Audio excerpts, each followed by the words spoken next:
Hello friends, कैसे हैं आप सब। आई होप कि सब बहुत अच्छे होंगे। एक पोल करवाया गया टेलीग्राम चैनल पे कि क्या आप चाहते हैं कि हम इम्पोर्टेंट पीवाईक्यू सीरीज स्टार्ट करें यूट्यूब पे। तो आप में से 90% प्लस लोगों ने कहा कि जी हाँ, आप स्टार्ट कीजिए, हम आपके साथ रहेंगे, सपोर्ट करेंगे और इस सीरीज से हम भी जितना बेनिफिट हो सकता है उतना लेंगे। तो इस सीरीज का पहला वीडियो आज आ चुका है आपके सामने। इस वीडियो में हम इंपॉर्टेंट 10-15 क्वेश्चन डिस्कस करेंगे, 15 क्वेश्चन है ऑलमोस्ट, और इनके इंपॉर्टेंट फैक्ट्स भी डिस्कस करेंगे। तो ये सीरीज, आई एश्योर कि इस सीरीज को जब आप फॉलो करते रहेंगे तो आप जो भी अभी पढ़ रहे हैं, हिस्ट्री में जो भी पढ़ रहे हैं, मेडिवल में जो भी पढ़ेंगे, मॉडर्न में जो भी पढ़ेंगे, साइंस में पढ़ेंगे, पॉलिटिक्स में पढ़ेंगे, सारों का आपका रिवीजन होता जाएगा। विद एक्स्ट्रा फैक्ट्स लाएंगे, जो एग्जाम में क्वेश्चंस आते हैं वो बताएंगे, भाई ये एग्जाम में आया हुआ है, ऐसे ऐसे क्वेश्चंस आता है। तो आपको मतलब कहते हैं ना कि अगर आपकी थ्योरी कहीं ना कहीं वीक रह रही हो, बट अगर आप ये सीरीज फॉलो करेंगे तो आपके पीवाईक्यूज बहुत अच्छे से हो जाएंगे। तो आई होप कि आप इस सीरीज को एंड तक फॉलो करेंगे। पहला पार्ट आज है, पहला वीडियो आज है। तो चलिए चलते हैं आज के पहले क्वेश्चन पे। तो ये आपको दिख रहा है, हिस्ट्री पीवाईक्यूज करेंगे, पहला वीडियो है। चलते हैं पहले क्वेश्चन पे। ये पहला क्वेश्चन है हमारे पास कि दिल्ली सल्तनत के प्रशासन के संदर्भ में निम्नलिखित में से कौन सा विभाग राज्य पत्राचार का था। कौन सा डिपार्टमेंट स्टेट कोरस्पोंडेंस से रिलेटेड था। तो इसमें से आप बताइए। सबसे पहले आपने पढ़ा होगा ना, आपने एंशिएंट हिस्ट्री में पढ़ा होगा ना कि कौन सा, मेडिवल हिस्ट्री में सॉरी, कि कौन सा डिपार्टमेंट जो है वो स्टेट कोरस्पोंडेंस राज्य पत्राचार से संबंधित है। तो देखिए, दीवान इंसा जो, एक सेकंड, हाँ जी। तो दीवान इंसा जो है, दीवान इंसा वो क्या था, राज्य पत्राचार से संबंधित था, दीवान इंसा। तो ये करेक्ट आंसर है, दीवान इंसा। इसमें से आप देख लीजिए, दीवान अर्ज क्या था, जो सेना थी, जो मिलिट्री थी, उनसे रिलेटेड था, मिलिट्री। दीवान अर्ज, ऐसे क्वेश्चन आते हैं, आपने देखा होगा एसएससी के पीवाईक्यूज में कैसे क्वेश्चन आए हुए हैं। तो दीवान अर्ज मिलिट्री से रिलेटेड था। दीवान इंसा जो है स्टेट कोरेस्पोंडेंस से रिलेटेड था, स्टेट कोरेस्पोंडेंस से, ठीक है, कोरेस्पोंडेंस से। और जो आपका दीवान खैरात था, वो डोनेशन से रिलेटेड था, डोनेशन और वेलफेयर से, डोनेशन और वेलफेयर से, डोनेशन एंड वेलफेयर से रिलेटेड था। याद कर लीजिए, यही कहीं साथ के साथ याद करेंगे, चीजें स्पष्ट रहेगी। तो जो आए हुए क्वेश्चन है वही हम आपको करा रहे हैं। दीवान रिसालत जो है वो क्या था, आपके रिलीजियस मैटर से रिलेटेड था, रिलीजियस मैटर। और विदेशी, विदेश से कोई फॉरेन से कोई व्यक्ति आ रहे हैं, उनसे जो रिलेटेड जितने भी काम होते थे वो दीवान रिसालत देखते थे। तो आई होप कि चारों समझ में आए हों कि दीवान अर्ज मिलिट्री से रिलेटेड है, दीवान इंसा स्टेट कोरेस्पोंडेंस से रिलेटेड है, दीवान खैरात जो है वो डोनेशन एंड वेलफेयर से रिलेटेड है, और दीवान रिसालत जो है वो रिलीजियस मैटर से रिलेटेड है। ये आपको नीचे एक्स्ट्रा फैक्ट्स में भी मिल जाएंगे, तो इनको भी आप एक बार रीड आउट कर लीजिएगा। दीवान इंसा आपको दिख रहा होगा यहाँ पे। तो ये रहा स्टेट कोरेस्पोंडेंस, ठीक है, ये ध्यान रखिएगा। आगे चलें, आगे चलते हैं दूसरे क्वेश्चन पे। दूसरा क्वेश्चन ध्यान से पढ़िए, ध्यान से क्वेश्चन पढ़िए और आंसर बताइए। आपको पहला मौका आपको दिया जा रहा है। आंसर पीछे पहले नीचे की टेबल में देखिएगा, पहले ध्यान से पढ़ें और आंसर बताएं। तो इसका आंसर क्या होगा, देखो क्वेश्चन क्या है। One of the major events of Ashoka's reign was the convening of the Buddhist Council in 250 BCE in the capital Pataliputra. तो ये पूछ रहा है कि जो 250 बिफोर क्राइस्ट में जो अशोक ने कौन सी बौद्ध संगति का आयोजन किया था, कौन सी बौद्ध संगति थी जो बुद्ध, जो अशोक के शासन काल में हुई थी, जो अशोक के पीरियड में हुई थी। तो कौन सी बौद्ध संगति थी वो, कोई आप में से किसी को तुरंत हिट हुआ हो तो जरूर कमेंट में बताना। बाकी बहुत इंपॉर्टेंट है, 4 बौद्ध संगति हुई थी, चारों बौद्ध संगति आप जरूर देख लें। पहली बौद्ध संगति जो है वो अजात शत्रु के टाइम में हुई, दूसरी जो है वो किंग अशोक, कालाशोक के टाइम में हुई, तीसरी अशोक के टाइम में, और चौथी कनिष्क के टाइम में। इसको आप इस तरह से ध्यान रख सकते हो कि आज मतलब अजात शत्रु, यहाँ पे आप ध्यान रखेंगे आज, फिर कल कालाशोक। इस तरह से ध्यान रख सकते हैं कि आज कल अशोक,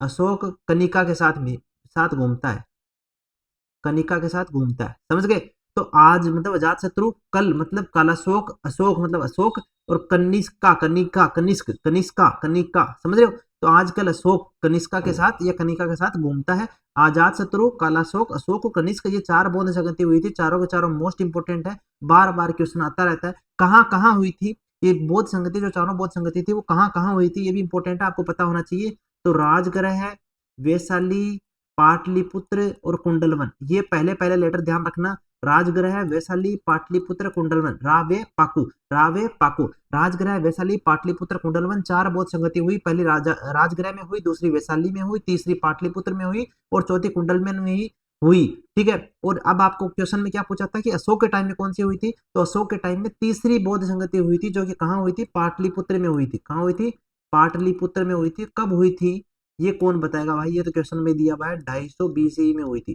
तो ये चीज ध्यान में रखेंगे। चारों बौद्ध संगति के बारे में अच्छे से पढ़ लेना, बहुत इंपॉर्टेंट है। आगे चलिए, देखो इसी तरह से बहुत अच्छे शानदार तरीके से हम पीवाईक्यूज को कवर करेंगे। बस आपका सपोर्ट चाहिए, एक सब्सक्राइब बटन आप पर आप क्लिक कर दें, वीडियो को लाइक कर दें, अपने दोस्तों के साथ फैला दें। फिर इसी तरीके से बहुत अच्छे अच्छे क्वेश्चंस लाएंगे, क्योंकि जब रिस्पॉन्स अच्छा दिखता है ना, तो हमारा भी मन करता है यार वो अच्छा करें, है ना। अब नेक्स्ट क्वेश्चन पे चलते हैं। कौन सा प्रधानमंत्री था जब इंडिया क्या हुआ था, फ्रीडम अचीव कर रहा था, मतलब जब इंडियन इंडिपेंडेंस हुई थी, तब प्राइम मिनिस्टर कौन था यूनाइटेड किंगडम का, यूके का प्राइम मिनिस्टर कौन था उस टाइम? तो यूके का प्राइम मिनिस्टर उस टाइम था क्लीमेंट एटली। कौन था? क्लीमेंट एटली। क्लीमेंट एटली जो है, जब भारत आजाद हो रहा था, तो क्लीमेंट एटली 1947 में क्या थे, ब्रिटेन के, यूनाइटेड किंगडम के क्या थे, प्रधानमंत्री थे, प्राइम मिनिस्टर थे। यहाँ पे देखिए लिखा गया है कि प्राइम मिनिस्टर थे यूनाइटेड किंगडम के 1945 से 1951 में। और आपको पता है 1947 में क्या हुआ था, देश आजाद हुआ था, तो उस टाइम ये प्रधानमंत्री थे। और बाकी आप देख लेना कुछ इंपॉर्टेंट चीजें और हो तो, ठीक है। आगे चलते हैं। देखिए ये यहाँ पे जो सीजीएल 10 लिखा है, मैं कह रहा हूँ यहाँ 20 कर लीजिए, यहाँ 21 कर लीजिए, 22 कर लीजिए, क्योंकि ये क्वेश्चन बार बार आता है, बार बार रिपीट होता है, ठीक है। हर्षवर्धन को किसके द्वारा पराजित किया गया था? तो हर्षवर्धन को पुलकेशिन द्वितीय के द्वारा पराजित किया गया था। दोनों के बीच में युद्ध हुआ था, हर्षवर्धन और पुलकेशिन द्वितीय के बीच में क्या हुआ था, युद्ध हुआ था, फाइट हुई थी। और उसमें हर्षवर्धन को पराजित कर दिया था किसने? पुलकेशिन द्वितीय ने। ध्यान रखना, हर्षवर्धन को पराजित किया था पुलकेशिन द्वितीय ने। उससे पहले हर्षवर्धन ने एक फाइट की थी किसी और से, ठीक है, याद है अगर आपको, तो आप बताइएगा। हर्षवर्धन के भाई की हत्या, हर्षवर्धन का भाई कौन था? एक बार तो देखो क्वेश्चन ये भी आया कि हर्षवर्धन का भाई कौन था, ठीक है, यहाँ पे मैं लिख देता हूँ। हर्षवर्धन के भाई थे प्रभाकर वर्धन। क्या नाम था? प्रभाकर वर्धन। तो ये प्रभाकर वर्धन की हत्या कर दी थी किसी ने, उसका नाम आप बताएंगे, मैं नहीं बता रहा, मुझे पता है बट आई वोंट टेल, आपको बताना है। प्रभाकर वर्धन जो भाई थे हर्षवर्धन के, उनकी हत्या कर दी थी किसी ने, ठीक है। तो उसका बदला लेने के लिए हर्षवर्धन ने लड़ाई की थी उससे, किससे? वो डेस डेस डेस द्वितीय से, है ना, नर्स। अब जो आप, मैं नाम नहीं बता रहा, नाम आ जा रहा है, तो आपको वो कमेंट करना नाम क्या था, और उसको हराया था हर्षवर्धन ने। फिर हर्षवर्धन लड़ाई करने गया था पुलकेशिन द्वितीय से और खुद हार गया था। तो ये आपको पता हो कि हर्षवर्धन को किसने पराजित किया था? पुलकेशिन द्वितीय ने पराजित किया था।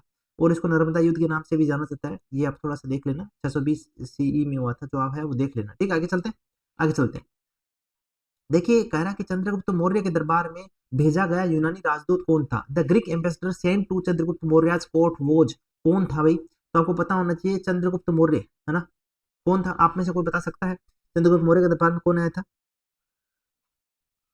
तो देखिए मेगस्थनीज आया था। कौन आया था? मेगस्थनीज। अब आपको कैसे याद रखना है चंद्रगुप्त मौर्य के दरबार में कौन आया था? तो देखो चांद है, चंद्र मतलब होता है चांद होता है ना, चांद है, ठीक है। अब ये चांद है, और इस चांद पे आपको आपको पता है अभी तक खोज चल रही है कि क्या क्या वहाँ कैसे कैसे है, कौन कौन से वहाँ पे पदार्थ हैं, कैसे वहाँ जीवन संभव है, कौन कौन से क्या है, खनिज है। तो संभावना है कि वहाँ क्या है, मेगा खनिज है। क्या है? मेगा खनिज है। तो मैं कह रहा हूँ कि चंद्रगुप्त, चांद पर गुप्त क्या है, मेगा खनिज है, बहुत सारा खनिज है। तो चंद्रगुप्त जब नाम आए तो पता होना चाहिए चांद पर क्या है, मेगा खनिज है, बहुत सारे खनिज है, इसीलिए क्या हो रही है वहाँ खोजबीन हो रही है, खोज पड़ताल हो रही है। तो मेगा खनिज मतलब मेगस्थनीज, मेगा खनिज मतलब मेगस्थनीज। तो चांद पे क्या है, मेगा खनिज है, मेगस्थनीज है। चंद्रगुप्त मौर्य का जब नाम आए तो ध्यान रखना मेगस्थनीज है। एक चंद्रगुप्त द्वितीय वाला आएगा, वो आपको अलग से ध्यान रखना पड़ेगा, बट यहाँ आप ध्यान रख सकते हैं कि चंद्रगुप्त मौर्य मेगस्थनीज। चंद्रगुप्त मौर्य के दौरान कौन आया था? मेगस्थनीज आया था। यहाँ आप देख सकते हैं कि मेगस्थनीज जो है, उसको यूनानी सम्राट सेल्यूकस निकेटर द्वारा चंद्रगुप्त मौर्य के दरबार में भेजा गया था। और मेगस्थनीज ने एक इंपॉर्टेंट पुस्तक लिखी थी, इंडिका। आप जितनी बार लिखना चाहें, मल्टीपल टाइम्स, मतलब हर एग्जाम में, एसएससी में एक एक ना एक शिफ्ट में ये क्वेश्चन जरूर आएगा। तो ये बहुत इंपॉर्टेंट है, सीजीएल पीवाईक्यू है और बहुत इंपॉर्टेंट है। इस किताब का नाम ध्यान रखिएगा, ठीक है मेरे भाई। उसके बाद थोड़ा सा चाणक्य के बारे में देख लीजिए कि कौटिल्य जो है, जिन्हें चाणक्य के नाम से भी जाना जाता था, एक दार्शनिक और शास्त्र के लेखक थे। आगे चले, आगे देखिए, वेदों की ओर लौटो किसने कहा था? तो वेदों की ओर लौटो किसने कहा था भाई, आप में से कोई बताएगा तो? देखिए मैंने खुद आंसर लिख रखा, स्वामी दयानंद सरस्वती ने कहा था। और स्वामी दयानंद सरस्वती जो है, इन्होंने ही 1875 में, 1875 में आर्य आर्य सोसाइटी, आर्य समाज की स्थापना की थी। तो ये ध्यान रखिएगा, ठीक है मेरे भाई। आगे चले, आगे देखिए, कह रहा है कि महात्मा बुद्ध को ज्ञान कहाँ प्राप्त हुआ था? इनलाइटमेंट ऑफ महात्मा बुद्ध कहाँ हुआ था? तो महात्मा बुद्ध का जो इनलाइटमेंट हुआ था वो बोध गया में हुआ था, उन्हें ज्ञान की प्राप्ति बोध गया में हुई थी, ये ध्यान रखिएगा। और ये जो जगह है ना, सारनाथ, कपिल वस्तु, राजगृह, ये कैसे कैसे रिलेटेड है महात्मा बुद्ध से, कमेंट सेक्शन में बताइएगा कि राजगृह में क्या हुआ था। तो राजगृह में तो कोई पहली बौद्ध संगति हुई थी, ये आपको पता होना चाहिए। सारनाथ में उन्होंने पहला उपदेश दिया था, ज्ञान की प्राप्ति उन्हें बोध गया में हुई थी। ये सब चीजें आप ध्यान रखें। बोध गया भारत के बिहार राज्य में है और बौद्धों के लिए सबसे पवित्र स्थान माना जाता है। ठीक है। और जो महात्मा बुद्ध है उनका नाम आपको पता होगा सिद्धार्थ, है ना, सिद्धार्थ गौतम, जिन्हें बाद में बुद्ध के नाम से जाना गया। बोधि वृक्ष के नीचे ज्ञान उनको प्राप्त हुआ था। तो पूछा जाता है कौन से वृक्ष के नीचे? बोधि वृक्ष के नीचे। ठीक है, आगे चलते हैं। देखिए अशोक के जो शिलालेख थे, जो एडिक्ट्स थे, अशोक के जो शिलालेख थे, एडिक्ट्स जो थे, उनको डेसिफर, उनको सबसे पहले किसने पढ़ा? डेसिफर किसने किया? डेसिफर इंग्लिश का वर्ड है, तो डेसिफर का मतलब आपको पता होगा डिकोड, जिसे हम कह सकते हैं डिकोड। जो अभिलेख थे उनको डिकोड किसने किया? तो डिकोड किसने किया था? तो चार्ल्स प्रिंसेप, चार्ल्स प्रिंसेप ये रहा, चार्ल्स सॉरी जेम्स प्रिंसेप ने किया था। जेम्स प्रिंसेप जो है उन्होंने किया था 1837 में। ठीक है, 1837 में उन्होंने क्या किया था? डिकोड किया था जेम्स प्रिंसेप ने। और ये ध्यान रखना ये किस शैली में लिखे गए थे? तो ये ध्यान रखना ब्राह्मी लिपि, ब्राह्मी लिपि में लिखे गए थे, ये भी ध्यान रखिएगा, इंपॉर्टेंट है। और अशोक के शिलालेख को सफलतापूर्वक उन्होंने पढ़ लिया था, किसने? जेम्स प्रिंसेप ने 1837 में। ये जो यहाँ पे लिखा है इसको कट कर लीजिए, क्योंकि बहुत बार आया हुआ है तो मैं एक बार नहीं बता सकता इसको, है ना। आगे चलते हैं। पृथ्वीराज चौहान को तराइन की दूसरी लड़ाई में किसने पराजित किया था? आप में से कोई भी ये क्वेश्चन बता सकता है, बताइए भैया। किसी को भी पता है तो जरूर बताइएगा। दोनों, तराइन का पहला युद्ध, दूसरा युद्ध, दोनों को आप कमेंट सेक्शन में बताएंगे कब हुए थे, किसने हराया था किसको। ठीक है, इस क्वेश्चन का आंसर मैं नहीं बताऊंगा, आप बताएंगे। फिर देखिए बुद्ध का पहला उपदेश किसे कहा जाता है? तो आप लोगों को पता होना चाहिए कि बुद्ध का पहला उपदेश जो है धर्मचक्र प्रवर्तन कहलाता है। यहाँ पे थोड़ा सा सही नहीं लिखा हुआ है, इसको मैं करेक्ट कर देता हूँ। धर्म चक्र परिवर्तन, धर्म चक्र परिवर्तन पहला उपदेश इनका कहलाता है, ये ध्यान रखिएगा। तो ये आंसर है इसका। बुद्ध का पहला उपदेश किसे कहा जाता है? धर्म चक्र परिवर्तन कहा गया था। अभी हमने देखा था कि सारनाथ में उन्होंने पहला क्या दिया था? उपदेश दिया था। बोध गया में उनको क्या हुई थी? ज्ञान की प्राप्ति हुई थी, ये ध्यान रखिएगा। राजगृह में क्या हुआ था? पहला बौद्ध संगति हुई थी, जो किसके टाइम में हुई थी? तो आप बताएंगे अजात शत्रु के टाइम में हुई थी, जो ये क्या कौन से वंश से संबंधित थे? अजात शत्रु कौन से डायनेस्टी से थे? अजात शत्रु जो है हर्यक वंश से थे। कौन से वंश से थे? हर्यक वंश से, हर्यक वंश से थे। और उस टाइम इसको किसने वो किया था, मतलब किसकी देखभाल में ये सब कुछ हुआ था? तो वो आप में से कोई बता सकता है? कोई भी बता सकता है क्या आप में से? महासाब, महाकश्यप, महाकश्यप ने इसको आयोजन किया था, महाकश्यप ने। ठीक है, तो ये भी थोड़ा ध्यान रखिएगा। आगे चले, आगे चलते हैं। देखिए बौद्ध संगति जो है उसको हम बारे में हमने पढ़ा था। अब पता होना चाहिए कि बुद्ध जो है, बुद्ध उनके तीन रतन थे। तीन क्या थे? रतन थे। तीन रतनों के नाम आपको पता होना चाहिए, बुद्ध धम्म और संघ। बुद्ध धम्म और संघ, बुद्ध धम्म और संघ, बुद्ध धम्म और संघ, ये तीन रतन थे महात्मा बुद्ध के, है ना। बौद्ध धर्म क्या मान सकते हैं हम तो तीन रतन थे, बुद्ध धम्म और संघ, ध्यान रखिएगा। आगे चलते हैं, आगे चलते हैं। अगला क्वेश्चन है सातवाहनों का सबसे महान शासक कौन था? तो गौतमी पुत्र सातकर्णी जो है सातवाहनों का सबसे महान शासक था, सबसे कहते हैं कि पावरफुल रूलर था सातवाहन वंश का। सातवाहन वंश के बारे में अगर आपने थोड़ा बहुत पढ़ा है तो आपको पता होगा कि जब हम पढ़ रहे थे मौर्यन के बाद में सातवाहन पढ़े थे हमने। ठीक है, तो सातवाहनों ने कुछ यज्ञ करवाए थे, कुछ दान पुण्य किए थे। उसके बारे में अगर आपने नहीं पढ़ा तो आज जाके लुसेंट की बुक खोलिएगा, थोड़ा कुछ छोटा सा ही दिया हुआ लुसेंट में, जो जरूर पढ़िएगा आप। ठीक है, आगे चलते हैं। देखिए कह रहा है कि इस युद्ध ने विजयनगर साम्राज्य के पतन का आह्वान किया या पतन का कारण बन गया। कौन सा युद्ध? सबसे पहले विजयनगर साम्राज्य की स्थापना कब हुई थी? तो 1336 में हुई थी। किसने की थी? हरिहर, हरिहर एंड बुक्का राय ने। किसने की थी? हरिहर व बुक्का राय ने की थी, बुक्का राय। तो हरिहर एवं बुक्का राय ने क्या की थी? सातवां सॉरी विजयनगर साम्राज्य की स्थापना की 1336 में की। और तालीकोटा का जो लड़ाई थी ना, तालीकोटा की लड़ाई, उससे विजयनगर साम्राज्य का क्या हुआ था? डाउनफॉल स्टार्ट हुआ था। तो ये आपको पता हो। इसके बाद देखिए मैं कुछ आपके लिए साइट्स ले आया हूँ सिंधु घाटी सिविलाइजेशन की, जिसमें आपको पता हो कि हड़प्पा जो है वो 1921 में खोजी गई थी। ठीक है, मोहनजोदाड़ो ये खोज 1922 में हुई थी। धोलावीरा ये खोज 1967 में हुई थी। कालीबंगा का आपको ईयर दिख रहा होगा। और लोथल 1954 में, चानुदड़ो चानुदड़ो 1935 में, सुतकागंडो और सुतकागंडो 1920 में, कोटकजी 1955 में, और बनवाली जो है 1973 में हुई थी। इसमें आप ध्यान रखें कि हड़प्पा की जो खोज थी वो दयाराम साहनी, ये तो आपके लिए बहुत ज्यादा इंपॉर्टेंट है कि दयाराम साहनी ने की थी 1921 में, सबसे पहले इसी की खोज आपको दिख रहा है हुई थी। ठीक है, उसके बाद मोहनजोदड़ो ये खोज हुई। और आपको इसमें थोड़ा सा और पता हो कि ये जो लोथल है ये क्या था? वहां पोर्ट था। क्या था? पोर्ट था, ये भी आपको थोड़ा सा पता हो। इसके अलावा अगर बात करें तो कालीबंगा जो है, यहाँ पे आपको पता है चूड़ियां मिली थी, काले रंग की चूड़ियां, जो हम बात करते हैं, जिसके बारे में बात करते हैं। ठीक है, जूते हुए खेत मिले थे, आपको पता हो अगर तो ये थोड़ा सा पढ़ लेना। थोड़ा सा आपको मैं दे रहा हूँ, ये हिंट दे रहा हूँ कि आपको सिंधु घाटी सिविलाइजेशन रिवाइज करना है और नेक्स्ट क्लास में आना है। तो ये पहला टॉपिक। दूसरा टॉपिक महाजनपद। देखिए महाजनपद के कितने महाजनपद थे? पहली बात तो आप गिन ले यहाँ पे कितने महाजनपद दिख रहे हैं। तो आपको दिखेगा कि 3, 3 6, 3 9, 3 12, 3 15, 15 ही थे क्या? नहीं नहीं, दोबारा से गिनिए, 16 महाजनपद थे भाई, ये 15 कैसे हो रहे हैं, 3 3 6 7 8 9 10 11 12 13 14 15। क्या यहाँ एक मिसिंग है? आई थिंक यहाँ एक मिसिंग होगा, क्योंकि महाजनपद 16 थे, कहीं मेरे से एक मिस हो गया वो लिखने में। 1 2 3 4 5 6 7 8 9 10 11 12 13 14 15, 15 ही है यहाँ पे, बट 16 महाजनपद है, तो वो आप देख लेना। ये महाजनपद 16 है, एक महाजनपद कौन सा मिसिंग है वो आप जरूर कमेंट में बताना मुझे, ताकि मुझे भी पता चले कौन सा मिस हो चुका है मेरे से। इनकी कैपिटल जरूर देख लेना, इनमें अंग की राजधानी चंपा इंपॉर्टेंट है, मगध की राजधानी राजगृह ग्रीवर्ज इंपॉर्टेंट है, वज्जी की वैशाली।